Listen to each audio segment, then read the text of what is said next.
Guys, welcome back to my YouTube channel. मैं प्रवीण। आप पढ़ रहे हैं 10th एनसीईआरटी मैथ्स। पिछली क्लास में बहुपद का जो सेकंड चैप्टर है उस चैप्टर का मैंने पूरा बेसिक बताया था, उसके साथ में एक उदाहरण को भी कराया था। ठीक है, आज हम उदाहरण सेकंड करने वाले हैं। इस सेकंड उदाहरण को सबसे पहले हम समझेंगे, उसके बाद उसको सॉल्व करते हैं। तो सबसे पहले आप देखिए यहाँ पर कि द्विघात बहुपद।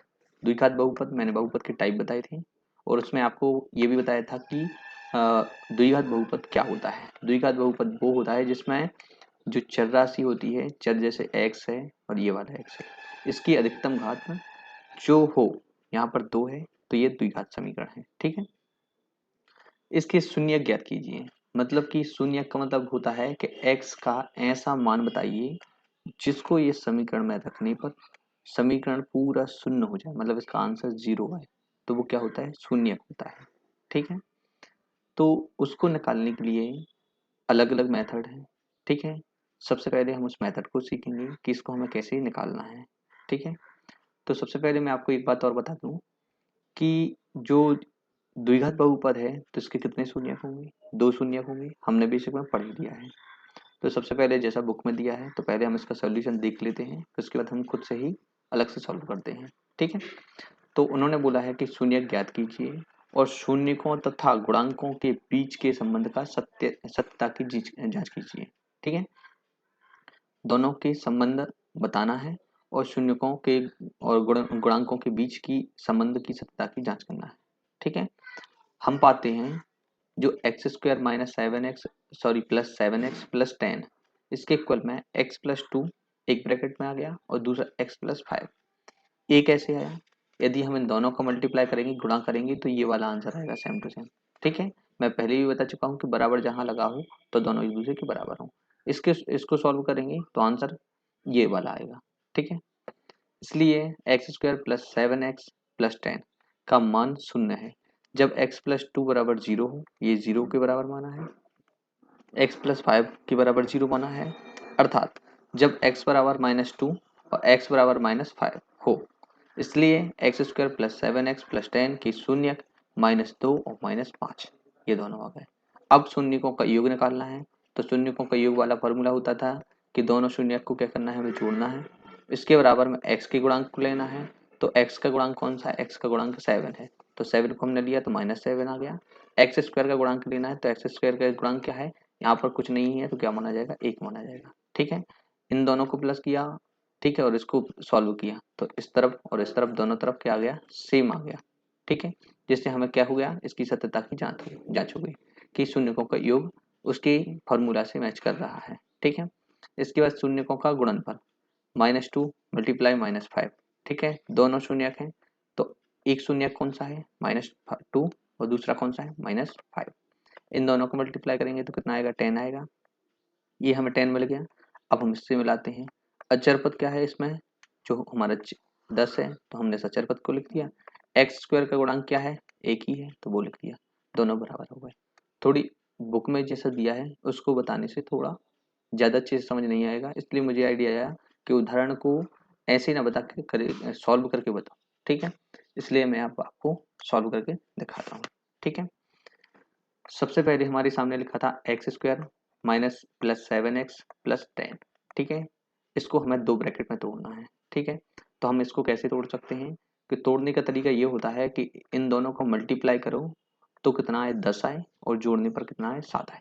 तो सबसे पहले इसको हम तोड़ते हैं, तो 5 और 2 में हमने इसको तोड़ा।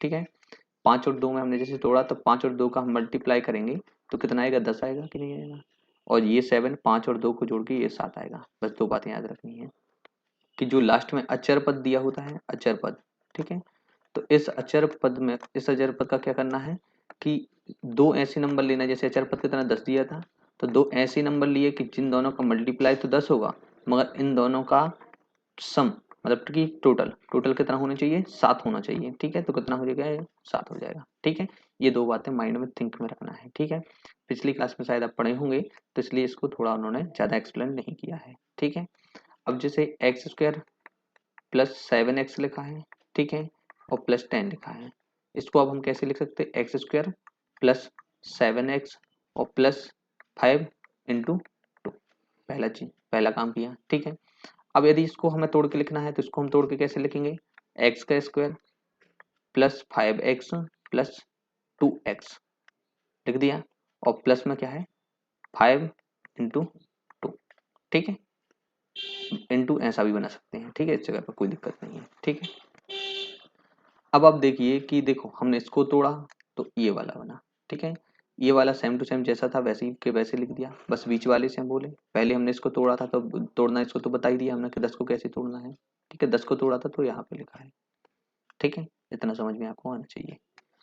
एक्स स्क्वायर, अब देखिए ये तो ठीक है, अब हम एक रिवर्स आते हैं, इसको पहले ही मिटाते हैं, अब थोड़ा इसको बांटते हैं दो पार्ट में, ठीक है, जैसे हमारे पास 4 पद हो जाते हैं, अब इन 4 पद को हम कैसे दो पदों में बांटेंगे, एक इस तरफ वाला और दूसरा इस तरफ वाला, ये दोनों हैं, तो अब इन दोनों में हमें क्या देखना है कॉमन, मतलब कि दोनों में क्या शामिल है, तो दोनों में क्या शामिल है हम सबसे पहले उसको देखते हैं, तो दोनों में एक्स शामिल है, दिख रहा है आपको एक्स, ठीक है, तो हमने क्या निकाला एक्स को बाहर निकाला, तो अंदर इसमें यहाँ पर 2 एक्स थे तो इसमें से एक एक्स बाहर निकल गया, यहाँ पे आ गया तो क्या बचा, एक ही एक्स बचा कि नहीं।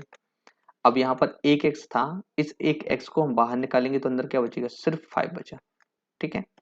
अब इसके बाद हम प्लस करते हैं, जो यहाँ पे लगा था सिर्फ मैंने इतने को सॉल्व किया, इसकी पूरी वैल्यू मैंने यहाँ पे लिख दी है, बीच में प्लस लगा दिया है, अब हम इसको सॉल्व करते हैं, इन दोनों में हमें कॉमन क्या दिख रहा है, 2 दिख रहा है, तो 2 को डायरेक्ट बाहर निकालो, ब्रैकेट लगाओ, अंदर क्या बचेगा एक्स बचेगा एक, प्लस बचेगा, और ये क्या बचा 5 बचा, ये दोनों चीजें बची। अब आप देखिए इतना हमारा काम हो गया, इन दोनों पद को मैंने सॉल्व कर दिया। अब इसमें हमें क्या करना है, इसके आगे अब ये पूरा हमारे पास एक पद है और दूसरा पद ये है पूरा, ठीक है, इन दोनों पद में हमें क्या कॉमन दिख रहा है, इन दोनों में तो x प्लस 5 कॉमन दिख रहा है, तो x प्लस 5 को हमने ये लिखा एक ब्रैकेट में, ठीक है, कौन सा, ये पूरा वाला पद, ये वाला पूरा पद और ये वाला पूरा पद। अब बचेगा क्या हमारे पास, दूसरी ब्रैकेट में बचेगा x प्लस 2, मतलब ये वाला x बचेगा और ये वाला कौन सा 2 बचेगा, ये दोनों बचे। तो बस अब हमें क्या पता चला कि ये दोनों जो जितना उन्होंने सॉल्व करके उसमें नहीं बताया है, देखो उन्होंने क्या किया था, ये पूरा क्वेश्चन है और इसका सीधा सीधा उन्होंने सॉल्यूशन लिख दिया, तो थोड़े कुछ ऐसे स्टेप होंगे, इन स्टेप को आप कर देना तो थोड़ा आपका क्वेश्चन भी बड़ा सा दिखने लगेगा, ठीक है। अब इसको हम पूरा मिटाते हैं, सिर्फ हमें अब आंसर लिखते हैं, ठीक है, जितना मैंने बता दिया उतना आप देख लो, ठीक है, और यदि इसको नोट करना हो तो थोड़ा पीछे करो और स्क्रीनशॉट ले लो, उसके बाद आगे बढ़ो, अभी क्वेश्चन को समझो, ठीक है। एक्स का स्क्वायर प्लस 7x प्लस 10, इसके इक्वल में x प्लस 5 आ गया और x प्लस कितना आ गया 10 आ गया, x प्लस 2 सॉरी, ठीक है, अभी जो सॉल्व किया था। अब इसके शून्य क्या है, शून्यक, शून्यक ही बोल रहे हैं ना, ठीक है, तो इसके जो शून्यक हैं ये शून्य कौन से हैं, x, देखो आप यहाँ पे मान भरो, यहाँ पे मान रखो, ठीक है, मान रखने पर जीरो कब आएगा, जब देखो इसको हमने ऐसे तोड़ दिया, अब हमें इससे क्या होगा कि वो शून्य ढूंढना आसान होगा, वो नंबर ढूंढना आसान होगा, जिससे क्या होगा हमारा पूरा समीकरण क्या हो जाए, शून्य हो जाए। जैसे 5 लिखा, अब इस x की जगह अगर हम -5 लिखेंगे, ठीक है, तो हमारा ये वाला पूरा पद जीरो हो जाएगा, जिससे पूरा जीरो हो जाएगा कि नहीं हो जाएगा। जैसे यहाँ पर हमने मन से मान लिया कि इस 2 को क्या करना है, हमें जीरो करना है इसको, तो यहाँ पे हम -2 कर देंगे, तो टोटल क्या हो जाएगा, जीरो हो जाएगा कि नहीं हो जाएगा। तो हमारे पास दो वैल्यू आई, क्यों माइनस वाली आई वो भी पता चल गया। स्कूल में जो पढ़ाने का तरीका होता है उसमें क्या तरीका बता दिया जाता है, उसको भी समझो आप। स्कूल में तरीका क्या होता है, स्कूल वाला थोड़ा सा तरीकापन देखते हैं, ठीक है। x प्लस 5 है, जैसे इसको इक्वल जीरो के इक्वल मान लिया उन्होंने कि यदि ये जीरो बन जाएगा, ये वाला जीरो टोटल बन जाएगा, ये कब बनेगा, ये तब बनेगा जब x बराबर -5 होगा। बात वही है जो अपन खुद दिमाग लगा के कर सकते थे, वो ऐसे भी हो सकता था कि नहीं हो सकता था। अब दूसरी बात देखते हैं, x प्लस 2 को यदि हम जीरो बना देंगे, ये पूरा पद जीरो बन जाएगा यदि, तो इसका मल्टीप्लाई इसमें होगा, ये भी जीरो हो जाएगा और ये भी जीरो हो जाएगा। ये कब होगा, जब x plus 2 is equals to zero होगा, इसलिए x इक्वल्स टू कितना हो जाएगा, -2। तो x की ऐसी दो वैल्यू हैं जो इसको भी जीरो करेंगे, इसको भी जीरो कर देंगे, ये पूरी समीकरण को जीरो कर देंगे, वही तो हमारे शून्यक होते हैं। ठीक है, आपको ये शून्यक अच्छे से समझ आए कि नहीं आए? यदि समझ आए हैं तो ध्यान से आप लोग कमेंट करिए, और नहीं आ रहा है तो मैं और इम्प्रूव करूंगा, आप हमारे लिए कमेंट कर सकते हैं। ठीक है, अब देखो हमारे पास दो शून्यक आ चुके हैं, तो शून्यक हमारी कौन कौन से हैं, तो इसको हम थोड़ा लिख देते हैं। ठीक है, तो हमारी शून्यक है x की इज इक्वल में एक है -2 है, और दूसरा कौन सा है 5 है माइनस का। दो शून्यक हो चुके हैं। अब हमने क्या पढ़ा था, मूलों का योगफल, मूलों का योगफल पढ़ा था हमने। ठीक, तो मूल अल्फा और बीटा को माना था हमने, alpha plus beta is equals to -b upon a। ठीक है, और मूलों का गुणनफल, मूलों का गुणनफल। ठीक है, तो मूलों का गुणनफल क्या होगा, alpha into beta is equals to c upon a। ठीक है, तो ये क्या होता है कि जैसे हमारा समीकरण ये था, थोड़ा आप साइड में समझ सकते हो या यहीं पर मैं बता दूं। ठीक है, जैसे हमारा एक्स स्क्वायर था, प्लस में क्या था 7x, और प्लस में क्या है 10 है। ठीक है, तो इसका यदि एक व्यापक समीकरण होता है जैसे ए एक्स स्क्वायर, जो पिछली क्लास में बता चुका हूँ, बी एक्स प्लस सी, इनसे क्या होता है, हमें इसको कंपैरिजन करना होता है।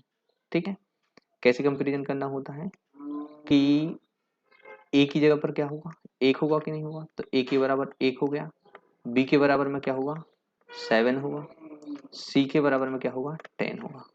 ये तीनों वैल्यू पता चल गई है किससे, इस व्यापक समीकरण से, स्टैंडर्ड समीकरण से कंपैरिजन किया तो हमें एबीसी की वैल्यू मिल गई। जब हमें एबीसी की वैल्यू मिल जाती है तो इसको हम सीधा यहाँ पे दोनों से कंपैरिजन करते हैं तो हमारा आंसर आ जाएगा। ठीक है, तो शून्य को क्या बोलते हैं, अल्फा और बीटा, तो अल्फा बीटा ये हो चुके हमारे, बी और ए और सी की वैल्यू हमें यहाँ से पता चल गई, कहाँ से पता चल गई, इस वाले समीकरण से। ठीक है, इससे हमने क्या की, तुलना की, तो लिखेंगे x square plus 7x plus 10 की व्यापक समीकरण से तुलना करने पर। ठीक है, व्यापक समीकरण से तुलना करने पर। ठीक है, तुलना करने पर। ठीक है, ये आपको समझ आ गया। अब हम क्या करेंगे कि इसमें जो हमारे ए और बी और सी की ये अलग अलग वैल्यू आई हैं, अब हम इनको यहाँ पर रखेंगे। तो हम ये समझ लो कि हम पेज पलट रहे हैं, मतलब साइड में लिख देंगे जिससे आपको और अच्छे से समझ आए। ठीक है, अब यहाँ से मैंने एक लाइन को खींचा। ठीक है, अब इसकी हम इस तरफ करते हैं बाकी का कैलकुलेशन। हमें पता है मूलों का योगफल alpha plus beta is equals to -b upon a।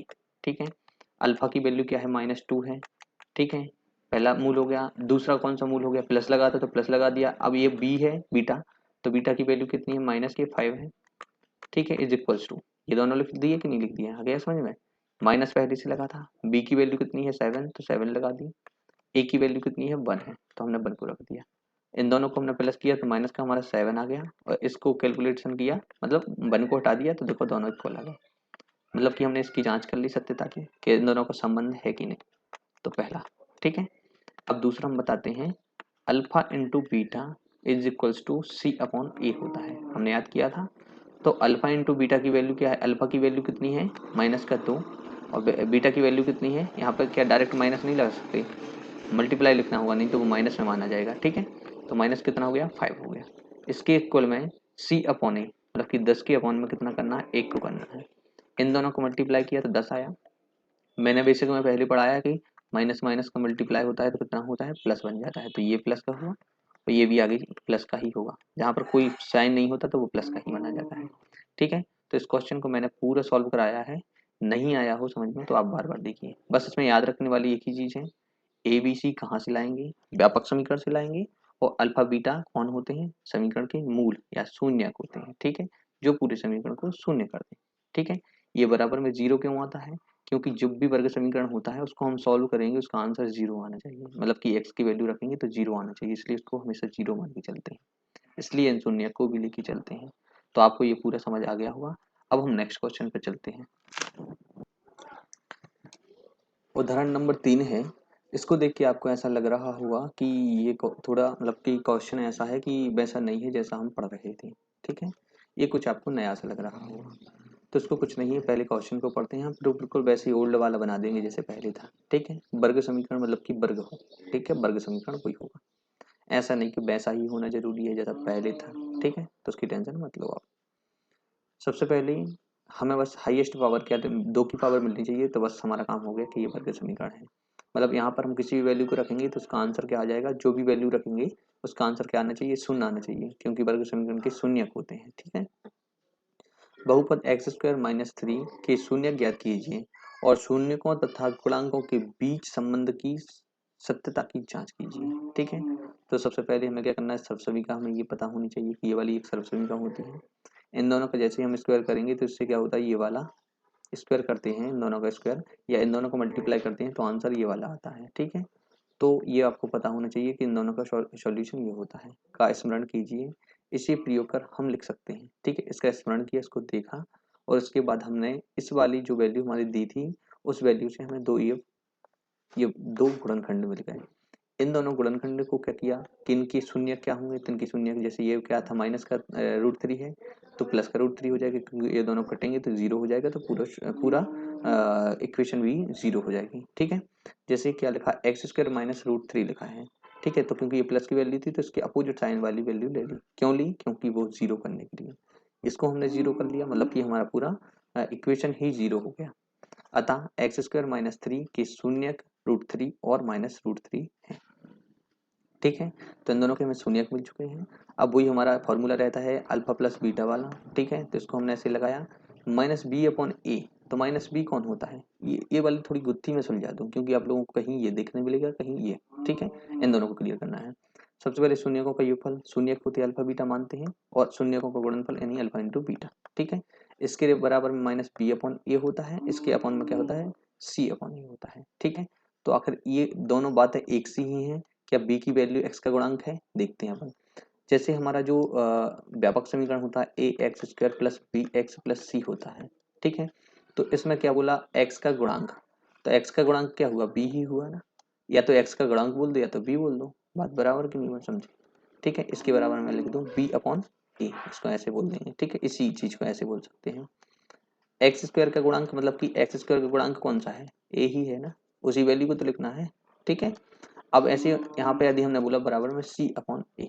ठीक है, तो अचर पद कौन सा है, अचर पद मतलब कि सी है, एक्स स्क्वायर का गुणांक मतलब कि ए है। ठीक है, तो अब आपको याद रखना है कि इन दोनों फार्मूला और इन दोनों फार्मूला में कोई अंतर नहीं होता, दोनों बराबर होते हैं। ठीक है, अभी इनके तरीके से मैंने दिखाया है आपको। अब हम सॉल्व करते हैं। ठीक है, इसको सॉल्व करते हैं, इसको हटा दिया। अब देखो, सबसे पहले आपको मैं बता दूं कि हमें व्यापक समीकरण आना चाहिए, तो व्यापक समीकरण से हम समझते हैं व्यापक समीकरण। ठीक है, व्यापक समीकरण हमारा क्या होता है, ए एक्स का स्क्वायर होना चाहिए, प्लस में बी एक्स होना चाहिए, प्लस में सी होना चाहिए। ठीक है, तो हमारे पास क्या लिखा है, हमारे पास क्या है, हमारे पास ये वाला फॉर्मूला है पूरा। ठीक है, तो इसको हम इस तरीके से भी लिख सकते हैं। कैसे लिख सकते हैं कि जैसे कि यहाँ पर ए एक्स स्क्वायर है। ठीक है, तो इसको सिर्फ हमने एक्स स्क्वायर लिख दिया, माइनस का 3 आ गया। ठीक है, इसमें x पर हम 0 की पावर लगा देंगे, ताकि हमारा क्या हो जाएगा कि ये 3 बन जाए। ठीक है, क्योंकि x किसी पे भी 0 की पावर होती है 1, तो 1 का मल्टीप्लाई 3 में होगा तो सेम वही आ जाएगा। ठीक है, इसके बाद क्या हो गया, हमारा c है तो c को 0 मानो। अब सेम वही बन गया कि नहीं बन गया जो यहाँ पर है। ठीक है, बाकी इसको सॉल्व उस तरीके से हम नहीं कर पाएंगे जैसे हमने पिछले क्वेश्चन को किया था। ठीक है, इसलिए मैं आपको कुछ अलग बताने वाला हूँ, मुझे सिर्फ इससे इंट्रोडक्शन कराना था तुम्हारा। ठीक है, तो वो मैंने करा दिया है। अब देखो, आगे हम क्या करते हैं कि हमें एक सबसमीका होती है a प्लस बी और a माइनस बी। ठीक है, इन दोनों का मल्टीप्लाई हम जैसे करेंगे तो a का स्क्वायर माइनस का b का स्क्वायर। ठीक है, इसका मल्टीप्लाई तो हम नहीं करके बताएंगे, क्योंकि इतना तो आपको आना चाहिए यदि आप 10th क्लास में हो। ठीक है, अब जैसे x का स्क्वायर लिखा है, ठीक है, और माइनस में क्या लिखा है, b का स्क्वायर, तो b का स्क्वायर, तो यहाँ इस जगह पे क्या लिखा है, 3 लिखा है, तो 3 किसी भी चीज का हम स्क्वायर करेंगे और हमें वही नंबर चाहिए, जैसे √3 का हमने स्क्वायर किया तो हमारे पास क्या आएगा, 3 आएगा। आएगा कि नहीं आएगा, तो इसकी जगह पे हम इसको भी लिख सकते हैं कि नहीं लिख सकते, तो √3 का हमने होल स्क्वायर लिख दिया। ठीक है, √3 का हमने क्या लिख दिया, होल स्क्वायर। होल स्क्वायर रखने से हमें ए और बी की वैल्यू मिल गई। इसको हम ऐसे भी तो लिख सकते हैं, एक्स प्लस रूट थ्री हो गया और एक्स माइनस रूट थ्री हो गया दोनों। ठीक है, अब इसके बाद अब हमें वही बात आती है कि हमें शून्य पता करना है। तो आप ये बताओ कि इसको शून्य करने के लिए इस वाले ब्रैकेट को शून्य करना है, तो इस ब्रैकेट में एक्स की जगह हम क्या रखेंगे कि ये जीरो हो जाए। तो ये जीरो तब होगा जब हम इसकी जगह पे क्या रखेंगे, रूट थ्री को लिखेंगे, माइनस का वो भी। इसकी जगह पे हम क्या लिखेंगे कि माइनस का रूट थ्री, सॉरी प्लस का रूट थ्री, जब तो ये दोनों कट के जीरो हो जाएंगे। इसको करने का दूसरा तरीका होता है कि एक्स प्लस रूट थ्री को हमने क्या माना, बराबर में जीरो माना। इसका हमने पक्षांतर किया तो माइनस का रूट थ्री हो गया। जीरो क्यों मानेंगे, जीरो इसलिए मानेंगे कि क्योंकि हमें ये जीरो चाहिए, ये जीरो होगा तो ये जीरो होगा, ये जीरो होगा तो ये जीरो होगा, मतलब कि पूरा समीकरण जीरो होगा। समीकरण पूरा जीरो होगा, जिससे हम ये पता चलेगा कि इसकी वैल्यू को रखेंगे, मतलब जीरो बनाएंगे, इसको जीरो बनाएंगे तो हमारा आंसर जीरो हो जाएगा पूरा। ठीक है, और हमें अब किसकी वैल्यू निकालना है, इसकी वैल्यू निकालनी है, जीरो बनाने वाला कौन है, जीरो बनाने वाला माइनस रूट थ्री है, ये माइनस रूट थ्री है। ठीक है, इसके बाद x plus root, sorry x minus root three. ठीक है, x minus root three is equal to zero, x equal to कितना हो गया थ्री। तो एक्स की हमें दो वैल्यू मिल चुकी है। ठीक है, एक ये वाली वैल्यू, एक ये वाली वैल्यू। तो एक्स के दो मूल होते हैं जिसको अल्फा और बीटा बोलते हैं। तो शायद अल्फा की वैल्यू रूट थ्री हो चुकी है माइनस की, और बीटा की वैल्यू रूट थ्री हो चुकी है। ठीक है, अब इस बात को समझी कि नहीं समझे। ठीक है, तो ये बात अच्छे से समझ आनी चाहिए। अब इसके बाद हम आगे चलते हैं, इनका सत्यापन करना है। तो इनका सत्यापन करेंगे, तो सत्यापन करने के लिए आप देखिए इन्होंने कैसे किया।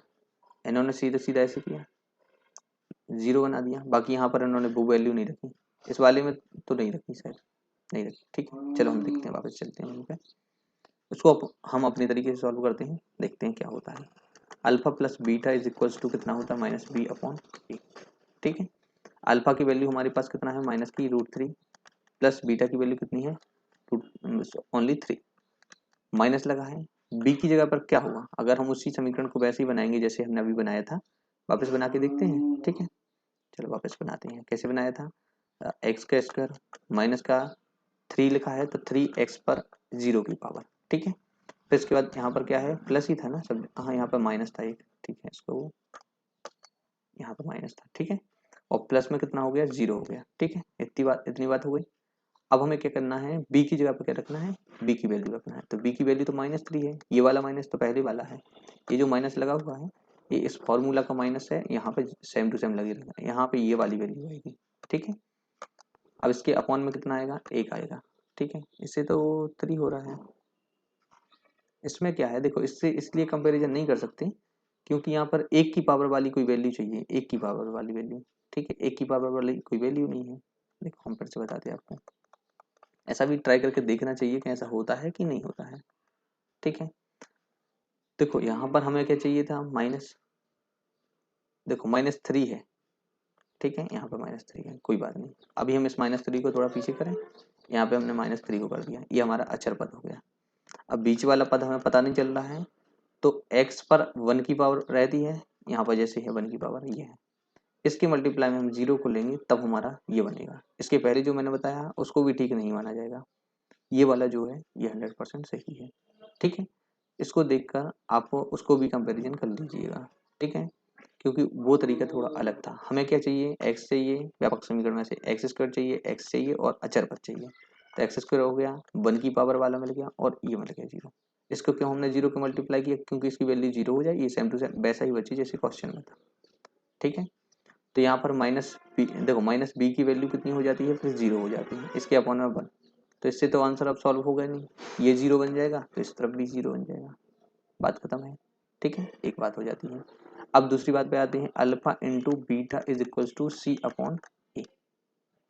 अल्फा इंटू बीटा की वैल्यू क्या है, तो अल्फा इंटू बीटा की वैल्यू जो है, इसमें वैल्यू है माइनस रूट थ्री और मल्टीप्लाई में माइनस का रूट थ्री, ये दोनों वैल्यू हमने लिख दी। सी की वैल्यू कितनी है हमारे सामने, सी की वैल्यू माइनस थ्री है, यहाँ पे वन की वैल्यू कितनी है, एक ही है। ठीक है, तो इन दोनों को मल्टीप्लाई किया तो माइनस का रूट थ्री, माइनस का थ्री आ जाएगा, और यहाँ पे भी माइनस का थ्री आ जाएगा, मतलब ये दोनों एक दूसरे के बराबर हैं। इसकी जांच हो चुकी है। थोड़ी उसमें ये वाला करेक्शन कर लेना कि इसका थोड़ा मैंने अभी स्टार्टिंग इसी क्वेश्चन में थोड़ी स्टार्टिंग में वो दूसरे तरीके से बता दिया, वो ठीक नहीं है।